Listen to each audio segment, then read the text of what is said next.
All right, we are live. Hello and welcome, everyone. I am so blessed to be here today. I have some of my favorite people here with us live, and I'm just really excited to roll into this next hour with you all. So I'm actually going to stop sharing my screen now, but I just want to say welcome to the Grow Dialogue podcast, our first in-studio, live studio session here. We've got folks calling from around the world today. So just want to say shout out for joining us. I know lots of crazy things are going on in the world, but you're deciding to spend the next hour with us. So we see you, we hear you, and we really want to just, share time and space with you today as we, crack open some live Q&A. We've been sharing some episodes over the past couple of weeks. We've been sharing some beautiful artwork. And we just want to, use this time to open up the floor so you all can ask us some questions, so we can also reflect on what we've recorded so far. And then also, of course, that we can hear from our featured artist here who's joining us live from Buenos Aires, Argentina. Welcome, everyone, today. We are going to learn about this season's poetic call to action, which involves making fanzines or zines. Some people know it in different ways. So in just a few moments, we'll have Guadalupe share with us what exactly they are, what it means, and how we can get our hands in it and create our own liberation project. So I'm just curious to know, for our live callers, can you drop a +1 in the chat if you know what a fanzine is? And if you don't know what a fanzine is, just drop a 0 in the chat. So if you know what a fanzine is, drop a +1. If you don't know, if you've never heard of what a fanzine is, or a zine or a zine, just press a 0. I just want to see where we are here with our live callers. All right, so we're balanced so far. We got some 1s, some 0s. Great, this is awesome. Okay, so before we go into our live Q&A, Sunjata will be reflecting with me on the episodes that we've released, and then we'll get into our fanzine presentation. I just want to introduce myself, and then I'll pass the mic to everyone else to introduce themselves as well. So I'll start. So my name is Arielle Marie, as you all see here. I'm an artist and I'm a social impact producer, currently living in Patagonia, Argentina, the original lands of the Mapuche peoples. And I have the pleasure of producing this podcast. So thank you all for joining us live or rewatching this archived conversation. And before I pass the mic to my co-host and the founder of Grow Dialogue, I'd like to use this time and space to have a moment of silence in this ever-changing landscape as humanity is being challenged to share mutual respect, dignity, and basic human rights with each other. Let's hold space for grief, for love, and for peace in this moment. So everyone, please, let's use this as a moment of silence.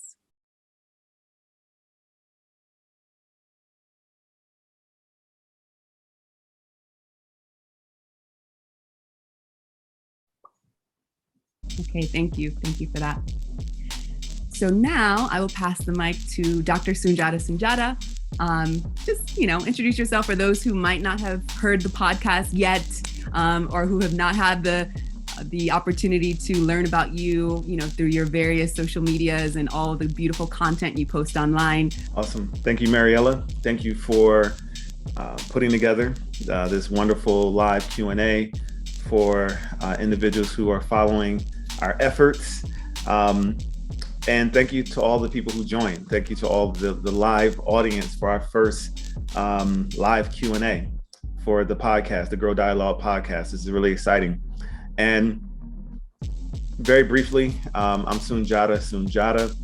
I am an anti-oppression facilitator, content creator, and educator.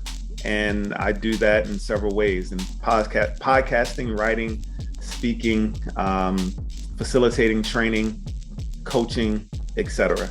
So I'm happy to be here and happy to participate in this Q&A and hear from our those who've joined us here shortly. Yes, so I will go ahead and pass the virtual microphone to Guadalupe. Before I even pass the mic, I'm so grateful for your presence here, and I'm grateful that you've gifted us your art. So for those of you who've been following the podcast, and you see the artistic displays in the background, our cover art, etc., that is the creation of Guadalupe's. So those are artistic expressions created by Guadalupe. So I'm so grateful that you're here, and I can't wait to hear more about you and your story. It is our pleasure to welcome the Grow Dialogue podcast's featured artist, Guadalupe Arielle. Guadalupe is a visual artist and poet from Buenos Aires, Argentina. She's our featured artist on this season's podcast. Her work integrates art, literature, and astronomy. She practices astrophotography with various techniques for printing the skies and exchanging cosmovisions. She also runs Ruta Astral, or Astral Route, a cultural astronomy project. If you've been loving our podcast art and podcast video backgrounds, then you'll love this episode where she shares her process on how to make a fanzine. My pleasure, my pleasure. I'm really, really glad to be here. Hello, everyone. It's a pleasure to be here in this Grow Dialogue podcast, sharing some ideas that I think sync up with some of the themes you are discussing. Well, I'm an artist. I'm also an educator. I educate others, and others educate me. And well, I work mostly with visuals. I'm a visual artist, but I love poetry and I studied literature. Wada is like a soul sister, star sister. She is, I would say maybe she even has a fetish with the cosmos, loving to, interpret it through her artwork and things like that. But we're going to hear from her in just a few moments. So stick around. But we wanted to open up space for folks who are joining us live to ask us questions. And just to get us kicked off, I want to review from our previous episode where we were uncovering tools of oppression within women's rights, Pride, and Juneteenth. I don't know if you all had a chance to listen yet. If not, definitely go back and re-listen. So we brought up some social feeds and things happening in the news around women's rights, Pride, and Juneteenth.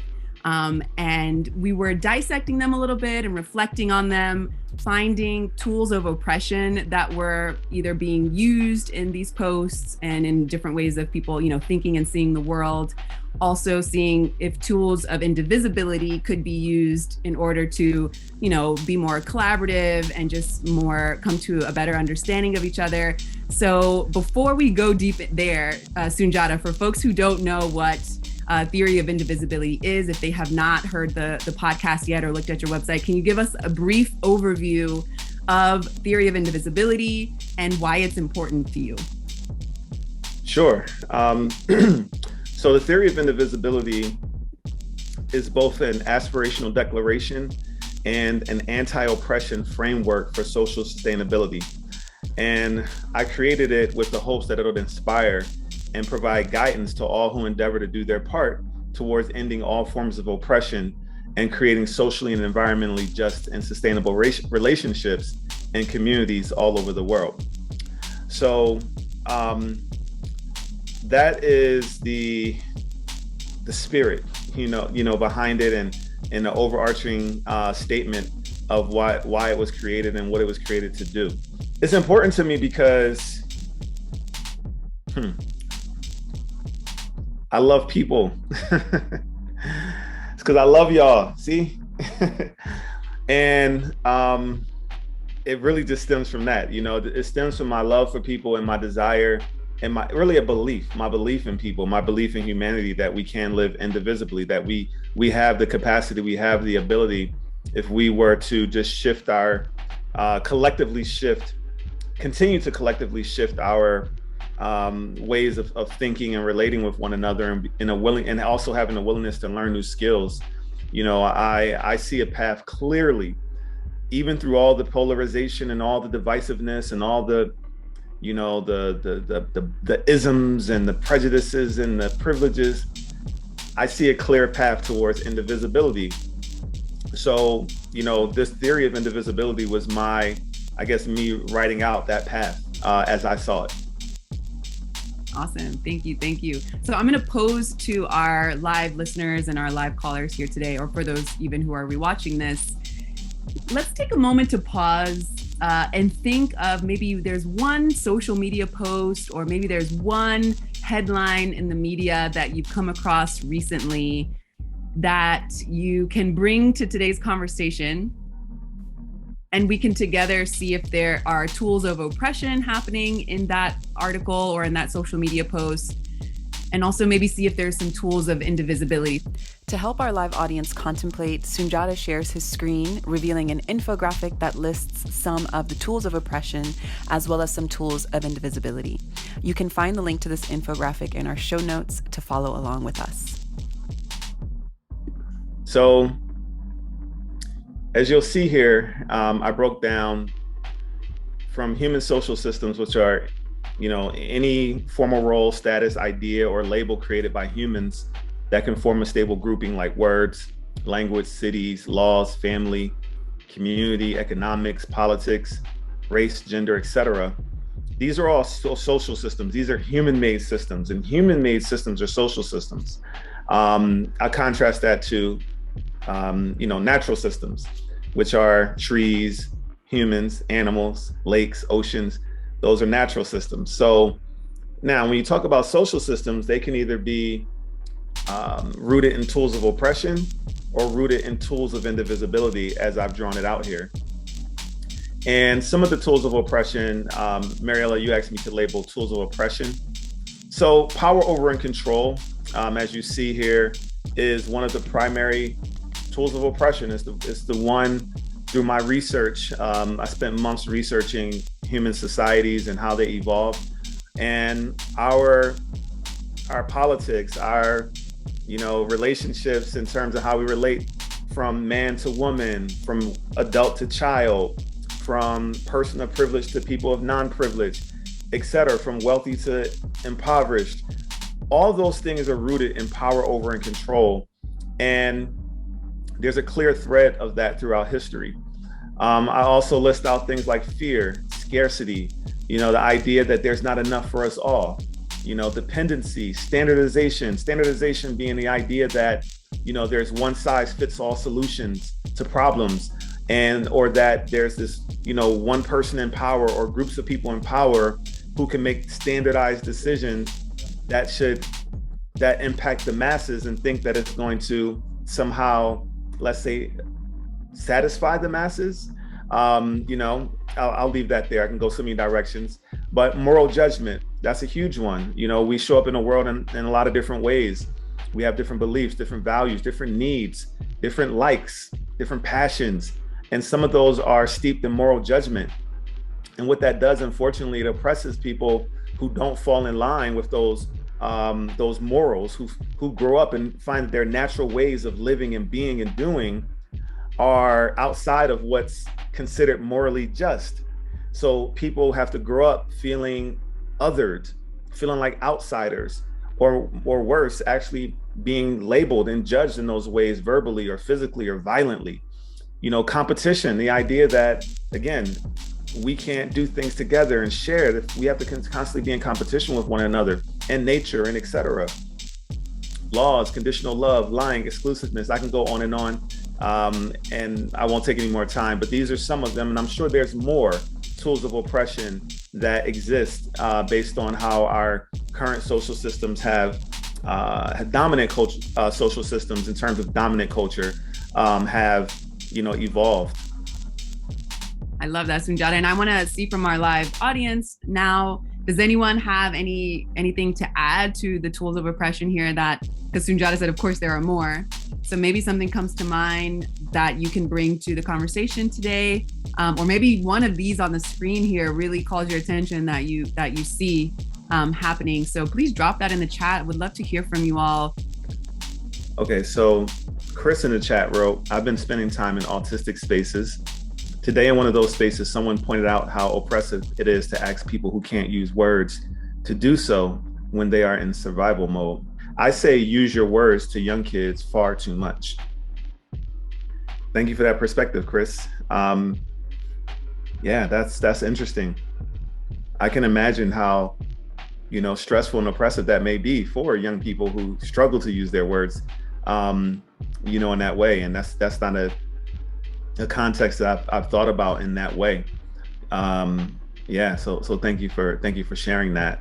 I have a son that's on the spectrum, so it definitely resonates in terms of, as he was younger, some of the things that we had to navigate, because he was nonverbal for a long time, but let's say a lot longer than the traditional benchmarks of when a young person is expected to speak. But that's no longer the case. But I do, early in his early years, recall going through certain things with that. Hegemonic, let's say Guadalupe wrote hegemonic beauty as a rule. There you go. That's another one that I would say that falls under standardization. And I agree, that's a huge one. I have an example for all of them, but I literally was just watching something yesterday, listening to music, and it brought to my mind that I want to have a conversation with my children to remind them that to be critical of messaging in mass media as well as pop culture, because pop culture does a really good job of making it seem like beauty looks a certain way.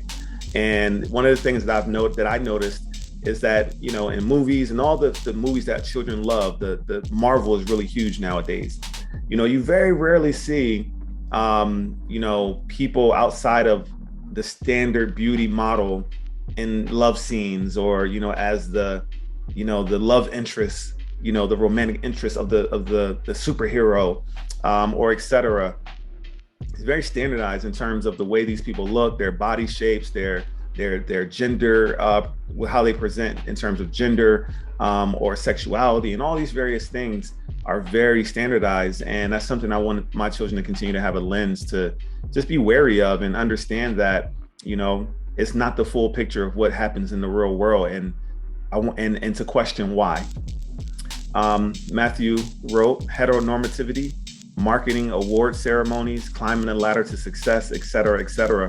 Absolutely. All of those things can be tied to one of our tools of oppression, again, like standardization, like competition, right? Exclusiveness, social norms, all these things are within the tools of oppression, bureaucracy, absolutely. So yeah, all these things that have been created, okay, we don't need to go into the weeds of why they were created, but I'll just say it's the awareness is key, because once we can see these things and name them, then we have the ability to shift how we, engage with one another going forward. So that's why I think practices like this are important. Coming together in this way is important. Writing these things out, including this type of language in the way that we explain how we see the world, is important. And it's all a part of, the theory of indivisibility. And as you, if you scroll down, and once folks go to it, and you'll see that I created this theory of indivisibility framework with the hopes that it will help more people learn to see and name the oppressions within social systems rooted in power over and control, in the ways that we all unknowingly perpetuate them. And it's my belief that as more people learn to see and name the tools of oppression, they will begin to intentionally make changes in their lives in an effort to communicate, problem solve, and make decisions in ways that inherently produce liberation, social and environmental sustainability, and unconditional love for themselves, the environment, and other human beings. So absolutely. Thank you all for participating in that exercise. Oh my goodness. I appreciate everyone dropping their reflections in the chat. And clearly, there's way more where that came from as well. I know you were just skimming the surface of things that you've seen coming up in not even just your social media and the news feeds, but, in the process of living your life, like how Guiche mentioned, bureaucracy, and having to constantly be faced with so-called beauty standards. And so I'm really happy that you were able to, weave in how theory of indivisibility lines up, not against that, but just to counteract that, right? So this is actually a great segue into what I want to get into now, which is, creating fanzines. Give us an overview of what fanzines are and why you find them important in the work that we're doing here as we're trying to, turn away from tools of oppression and start to think for ourselves. What is a fanzine or a zine? Shortly, it's a handmade magazine written about anything you are a fan of. So in that way, I think I believe fanzines can support one's liberation by allowing one's voice to be said, published, shared, spread, and favoring the construction of groups, the growing dialogue part. In groups, the fanzine can circulate and sustain itself. So I think scenes are related a lot of what you and Sunjata were talking about.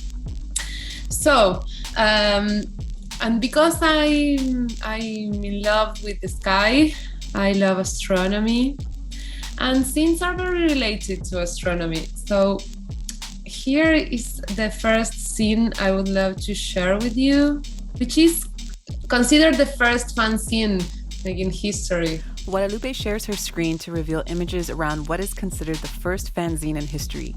She makes clear, however, that of course, writing and self-publishing works of art is an ancient practice. On the screen now, she shares the comment. They just wanted to share their vision, not only with astronomy, but also with sci-fi. There are a lot of sci-fi fanzines.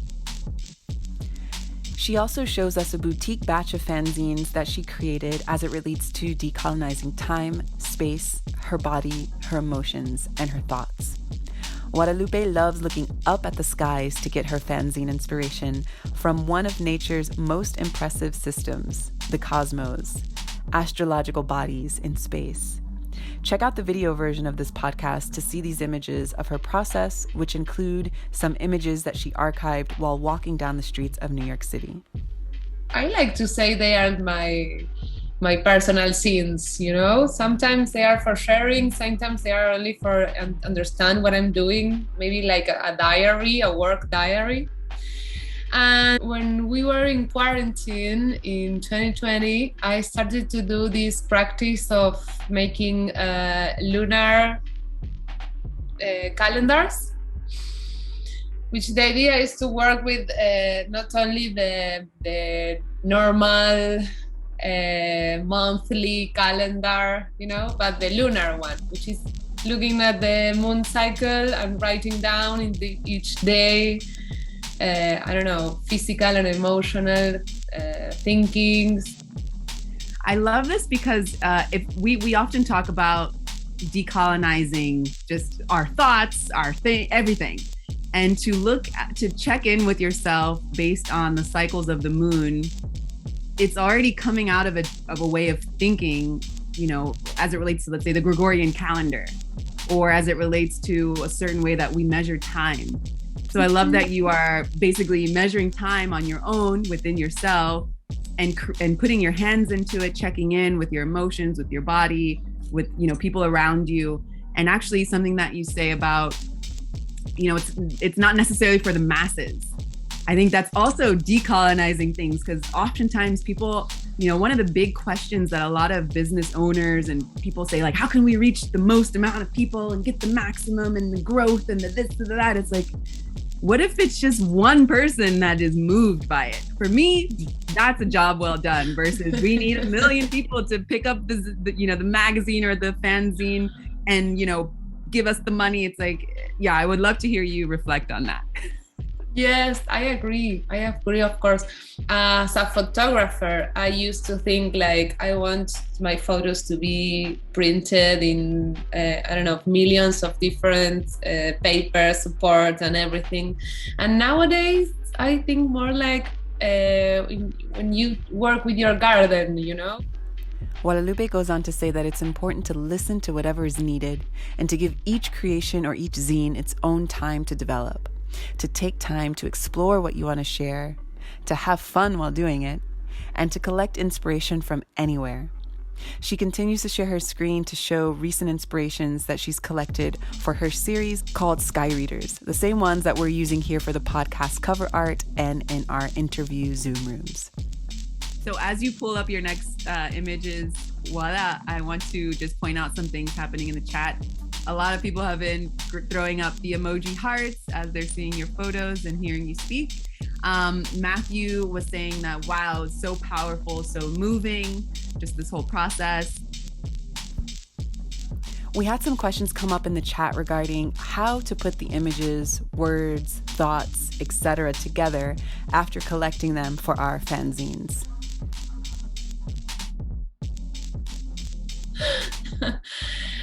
Here is an example that maybe can answer your question. How to put this in a fanzine? Well, the common way is to print it. Guadalupe begins to share how she loves to print paper and add an intervention to it.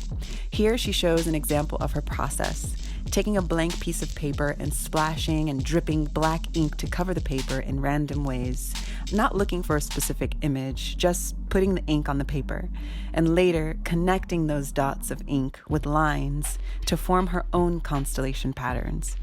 She says it's the same way we might look up at the stars today, connecting them to feed our imagination or to find images or look for a bigger meaning.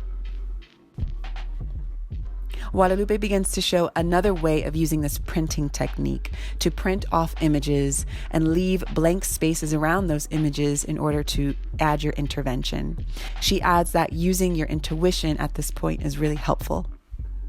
This is a calendar also, Mexican Mayan calendar.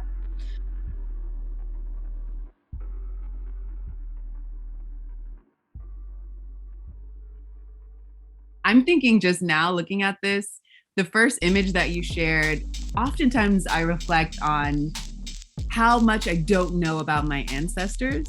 And I try to get to like, okay, if I were living back in, I don't know, another time space moment, and I were looking at the sky on my back, you know, in a different part of the world, in Africa somewhere, how would I see the stars? And what connections would I make? So that first image, this one reminded me of that, because this is literally how people started to figure out, oh, the sun does this, you know, and the moon does this and the stars do this. And we didn't have our cell phones taking up all of our imagination.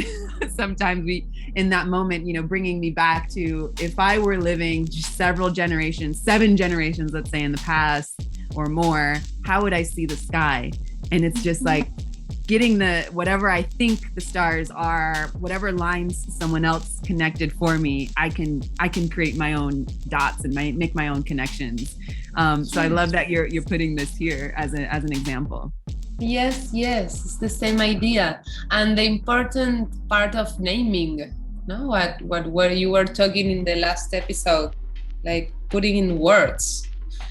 That's amazing. And if you can do your own myth of your constellation that you write, well, you start an oral literature.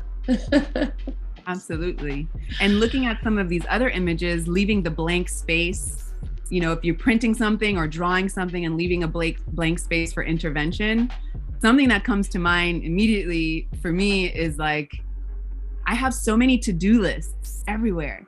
And it really puts time in such a linear way, you know, bullet points, even the word bullet points, it's so destructive. So I kind of like, you're giving me personally some ideas, and anyone who's listening, please feel free to share these ideas with me. But I would love to like take one of these images, for example, that have to do with time, space, and maybe like on the second, you know, on the blank part of it, put my to-do list. I love that. That's poetic already. So Wada, we only have about 7 minutes left. I want to bring us back to our proposal for our listeners, which is, of course, we want our listeners to create their own liberation project using a zine, a fanzine, a zine, however you call it. I love that even the language it mutates as we speak. So what's the first step? Just review. What's the first step? And then tell us the end goal Okay, I think the first step is to imagine what you want to do, maybe. And thinking about what you want to say also. And then just starting, like doing some collage. I will show you the third example that I had, which is from different movements there in the States, like in the 90s. Riot Girl. It was a movement, maybe you know this more than me. And they believe in girls actively engaging, like in cultural production. You know, they were doing their own music, this do-it-yourself culture. And also these bands are associated like with not only with scenes and to express feminist and also anti-racist viewpoints. There are some short documentaries about this movement, but I think like this idea of doing collage and photocopy is the original or the more common way, and I think it has this lovely visual identity, you know. But this idea of folding a page and starting creating there, like with a printing, a photocopy, and a black and white aesthetic. It's beautiful. And I love that it's taking a step outside of like Instagram, you know, that tries to live to this beauty standard that we talked about earlier in this conversation. It's like, let me just, you know, find a piece of paper that I was going to throw away and do an intervention and make that a part of my, you know, mini zine or something like that. And Chris is writing in the chat saying that this is terrifying. Let's do it. For people who think this might be like scary or terrifying to you know, start something like this, what's something you might suggest to help, you know, be more comfortable, to get into a nice groove? Because, you know, yeah, as Chris is saying, it's terrifying to be this vulnerable, and I can definitely resonate with that. Do you have any advice on how we can be more vulnerable in this process? Yes, I think it's a good idea to put some music. Sometimes it's easier to work with someone. For example, you meet a friend and instead of only talking, you talk, and at the same time you do this collage, maybe each one in their own, or maybe together in the same scene, but doing with other people, talking about these things. Freestyle, yes. Guiche wrote freestyling. Freestyling. Yes. Matthew Reynolds wrote collaboration. And just to give ourselves the space to mess up, right? Matthew, you always say fail is first attempt in learning. So it's no one is ever failing, we're learning. And so what I want to say, just, you know, as we're listening to the episodes throughout this season, we are on the 21st of July. We're going to have another live event like this one. And we want to give the opportunity for folks to share what they're making. So you'll have an opportunity, if you'd like, of course, there's no pressure, to share what you've been working on. You know, and if anything we're talking about in the podcast brings, you know, cracks something open or allows you to think from a different perspective and you want to get that down, this is your opportunity to do that. And then we'll hold space for us to share our creations. And of course, we'll continue to talk about how we can be liberated. I know that, yes, Sunjata wants to speak as well. I realized I wasn't on the spotlight. Whoops. But yeah, Sunjata, let me know what you got to say. I know you got lots to say. Yeah, I was just going to say very briefly, thank you for going over that overview and giving us examples, Guadalupe, of what a fanzine is. I was not aware of what it was until recently when Arielle shared with me what they are and how people use that to for activism and to create these visual pieces of physical, you know, representation of what they want to express. So I just want to put out a call to action and maybe a challenge to those of you who may be present, who are, you know, appreciate the theory of indivisibility framework that I created, or someone who's listening to the recording or watching this later, who follow this work, to create a theory of indivisibility fanzine. So if you looked at the tools of oppression and the tools of indivisibility, if maybe you can pull images from, you know, mass media, from social media, from, you know, all sorts of, you know, pop culture, to create a fanzine that kind of tells a story that weaves into my theory of indivisibility. I think that would be wonderful. So I wanted to put that challenge out there to someone. Yes, I love that. So we're also going to send specifics. Don't worry, I know some people are like more linear learners and they need, okay, what's the step-by-step again? So be looking out for, Guadalupe's interpretation of step 1 to the last step on how to create your own fanzine. Sunjata will also be able to dive in deeper on, what he just said here with this challenge of sharing theory of indivisibility using your fanzine. This has been so wonderful. Thank you everyone for joining. And any last words, Guadalupe? We have to play more. No? Absolutely. Play more. Thank you so much, everyone. All right. We'll see you all on the next episode. Take care, everyone. Thanks for tuning in to the Grow Dialogue podcast. Remember to join our Grow Dialogue community to continue the conversation, activate authentic dialogue, and to get exclusive content, discounts, and special offers on curated artwork and music from independent artists from the Americas. Check out our show notes for more info and visit www.growdialogue.com to join our live events. Don't forget to support us on Patreon. We really appreciate your support.